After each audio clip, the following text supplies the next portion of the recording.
Goeiemôre. Ek gaan vandag vir ons 'n gedeelte doen uit dagstukkie 10 uit.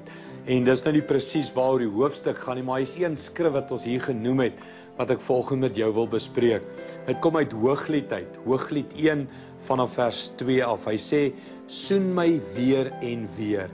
Jou liefde is lekkerder as wyn. Jou parfuum ruik heerlik. Hoe lekker ruik jou naam. Dis waarom die meisie so baie van jou hou. Vat my saam met jou. Kom laat ons hardloop. Laat die koning my neem na sy kamer toe. Die boek Hooglied is bekend vir sy liefdestaal. Nou vir lank het die kerk geglo die boek Hooglied is geskryf tussen Christus en sy kerk. Dis nie net 'n boek in die Ou Testament nie, dis 'n profesie van hoe dit kan wees. En waaroor hy hier skryf, hy sê, laat die koning my na sy kamer neem, na sy binnekamer.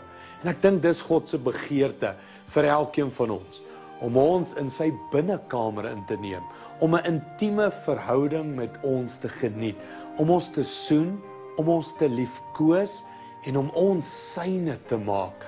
Kom ons bid saam vandag, dat ek en jy iets van daardie liefde, binnekamerliefde, sal beleef. Kom ons bid dit.